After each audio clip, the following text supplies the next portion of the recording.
Hello everyone, welcome to Pirates Talk. My name is Hannah. I'm Ellie. And I'm Victoria, and today with us we have Melanie Barwick. She's the program director at Haven at Blue Creek and my supervisor for my internship. Well, thank you so much for being here today with us. Thank you for having me. Absolutely. So start off by telling us about your social work background. Okay.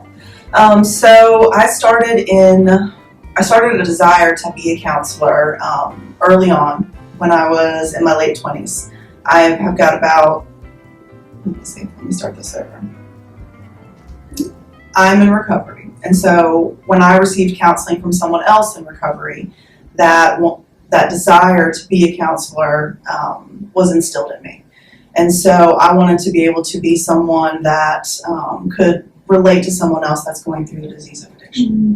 So I started with my associates at the community college, and then I went to my bachelor's, and then I went on to get my master's here at ECU. And then I continued my journey to become licensed in clinical counseling, social work, sorry y'all, and addiction specialties. That's a really inspiring story. Yeah. I think that's really great for other recovering addicts to hear that as well. Mm-hmm. Absolutely. Yeah. Thank you. And one of the things that I love about Haven is that everybody there is in recovery, so all the peer support. Yes. Mm-hmm. So tell us a little bit more about Haven and what are your roles there? Many roles. Okay, so I'm going to tell you what our mission statement is first. So we stand shoulder to shoulder with women suffering from addiction, empowering them to reclaim their lives in recovery. So, like you just said, the staff there is all in recovery. I think there's maybe 2 that aren't in recovery, but have been touched by it in their lives. So our goal is to empower them and meet them where they are, to share our recovery with them, and to show them how we did it. My roles. I'm the program director. I started as the lead clinical counselor. So I ran all the groups, I did all the case management, I made the schedule. Now I still make the schedule, but I have other people that help me with the groups. So I do assessments, I do treatment plans, I talk to probation, I talk to task officers. I'm there for DSS court if needed, or to send information if they need that. I'm also part of, if DSS comes to bring kids for visitation, making sure that happens, because Haven is about family. And so it's really important to us that the girls be able to talk to their kids, see their kids, be in their lives.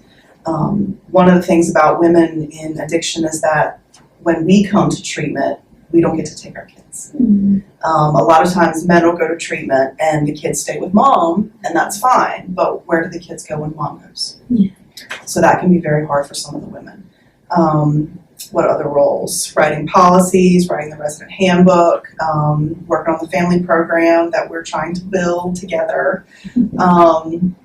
What else? I don't know. I do a little bit of everything. I am responsible, or at least I feel like, for answering lots of questions and being there when stuff needs to get done and decisions need to get made. Mm-hmm. So you wear a lot of hats. I do. I wear a lot of hats. Mm-hmm. Probably more than I am even telling you about. So how do you balance it all? You don't. Balance is an illusion. It's something that we strive for, that we want. I don't know that I'll ever get there. I do know that I have days where I feel like I'm doing great, I've got this, and days where I feel like I don't know what the next step should be. Mm-hmm. What is the most important thing that I need to get done? I don't know. And so I have to figure that out, and that's what gets done that day, and that might be the only thing.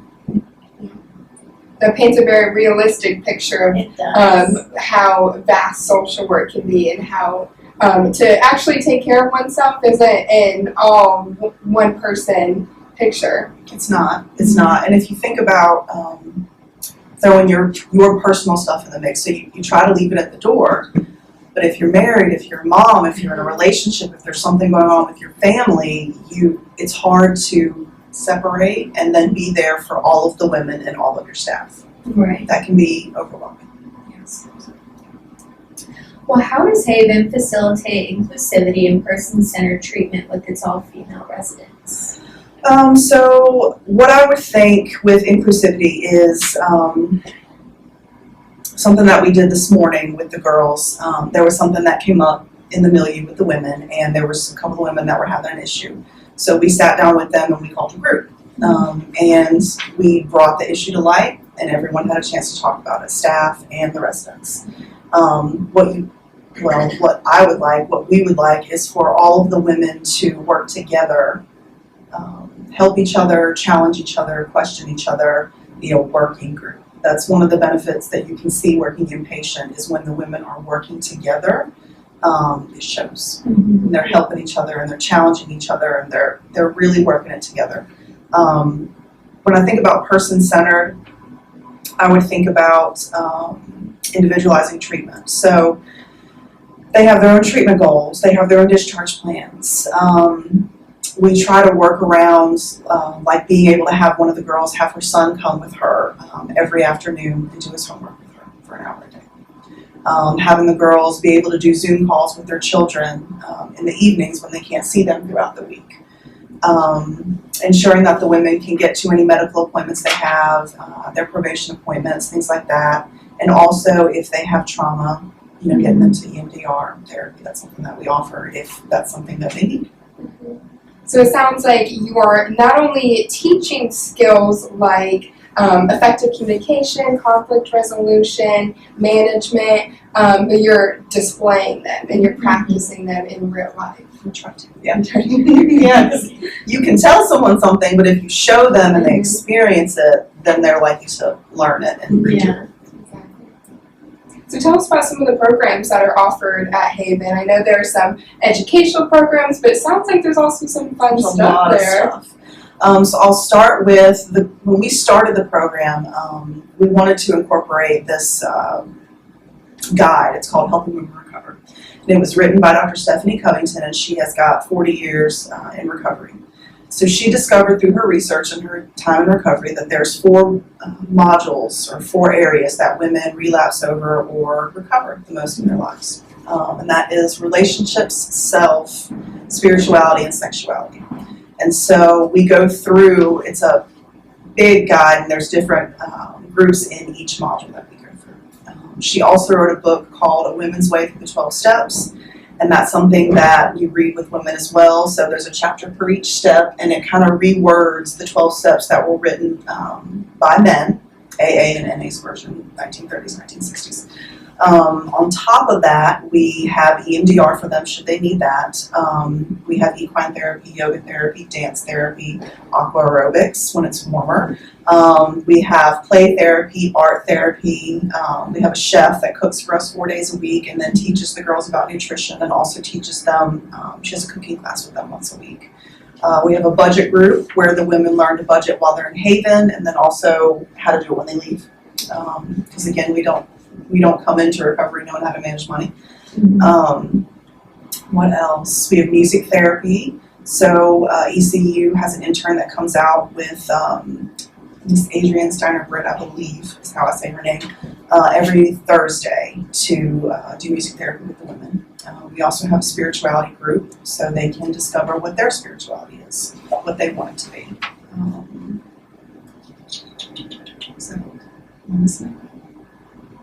You said art therapy? I did. Okay. I think that's it.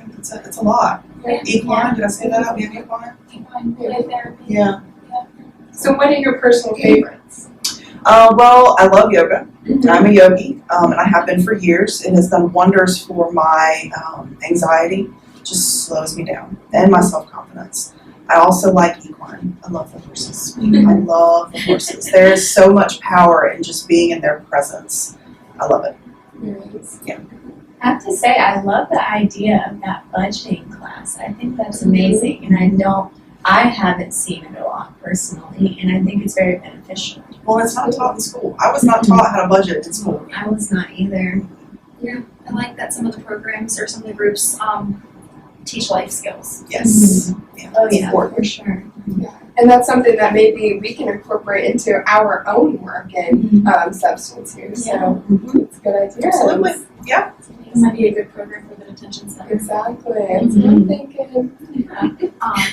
My favorite group is dance. I love the aqua aerobics, but dance, because I did it when I was a child, so it's familiar, and I love the exercise, but just moving freely, and the creativity that comes with it. There's something about, or y'all tell me, there's something about being free. I took dance, but I am not one to go in that dance class. It's a little too free for me. We are encouraged to get out of our heads. Yes. And it reminds us, because everybody's so self-conscious at first, and then we have to remind ourselves we're focused on ourselves. Everybody else is focused on themselves too. Nobody's judging us. Right. They're too busy judging themselves. So just Right. That's true. Yeah, That's very exactly true. Yeah. Everybody thinks everybody's thinking about them, but Yeah. we're all thinking about ourselves. Yeah. So how do the programs that are offered help the individuals with substance use? I would say that everything helps. One of the things about substance use is that it affects every aspect of your life. And so coming in and getting the holistic of the mind, body, spirit that we encompass affects everything that they do. So they get the spiritual aspect, they get the physical, going to the doctor, getting their teeth, going to a dentist. We have the hairstylist that comes and volunteers once a month so they can get their hair done. That will help with making them just feel better, you know. We also do the meetings, so that gets them looking at the steps, getting a sponsor, because we are a 12-step faith-based program, and so they're going to go to meetings every day. They're going to be introduced to the steps and hopefully get a sponsor and have that working relationship before they graduate. I also think they will learn a lot about boundaries and communication and things that, you know, healthy relationships have that maybe they didn't learn or they stopped doing in their activation. I have to say, when you were speaking about how there wasn't kind of like a altercation with your group and everyone got to go around and kind of say their piece and speak freely on what they were thinking, I think that's an amazing way to communicate or learn how to communicate as Right. well. Mm-hmm. That's great. It's uncomfortable. They don't like it. It does. But you gotta like push just a little bit Yeah. so that they get it out. Because if you don't and they keep it down, that's when we get resentment, Right. and it just builds the tension in the house. So So Victoria, tell us, how has your internship experience been at Haven? It's been a lot of fun. So more so in the beginning, I was going to almost all of the groups with the women, doing the equine therapy, dance therapy, the codependency group. And I loved that. I loved getting to spend time with them and get to know them, build the trust and rapport. But I was actually hired on as a full-time employee recently. Congratulations. Thank you. I'm the family program counselor in training. So since then, I have been working more so on the crisis intervention training program, and me and Melanie are building the family workshop program to teach family about codependency, family systems theory, and really just how to work with their loved ones in recovery. That is a really, congratulations. That's a Thank really you. amazing thing. That is amazing. Yeah. I'm really excited. Good. Thanks. So, Victoria, why did you choose to focus on substance use counseling? Well, it's affected me for as long as I can remember. Since I was a kid, I have family members that have experienced substance use, and the older I got, I became friends with substance use. No matter where I went, I was around it, and honestly, it really broke my heart. So when I decided to go into social work, I was naturally drawn to that. And then I took the first substance use class with Mr. Daniels, and I loved it. That's probably one of the only textbooks I have read for fun, because I just loved learning about it. Mm-hmm. it's interesting. Yes. It's interesting. And now I love working in a center where it's focused on women and empowerment and seeing that side of it. It's very heartwarming, and I love seeing the growth in everybody. Absolutely. Substance use, I genuinely believe, has affected everyone, especially in America now. even not just the user, but the family, the partner, the loved ones, the friends, the coworkers, and it affects everyone. It does. Absolutely. It's a family disease, so there's no way it doesn't affect the entire family. Describe to us the culture at Haven. I remember asking this in my interview and you asked if it was a trick question. Oh gosh, what did I say it was? What is our I culture? don't remember. It's women empowerment. Yeah, it is. Holistic. It is. Open communication. Those are probably like the big words for it. Person-centered, togetherness, working as a team, being collaborative, being open to suggestions. Really just empowerment, and even empowering the counselors to learn and grow. Oh yeah, because they challenge us. Yeah. They absolutely challenge us. I would think too, teaching them about being vulnerable, including us, including me. Being vulnerable in the moment, because we're scared of it. We don't want to feel, we don't want to cry, we don't want anyone to see us as weak. And so allowing them to be vulnerable empowers them. It's beautiful. That's something everyone can work on too. Yeah. Yes, absolutely, Yeah. absolutely. So Melanie, as a now substance use counselor and a person in long-term recovery, what should more people know about substance use?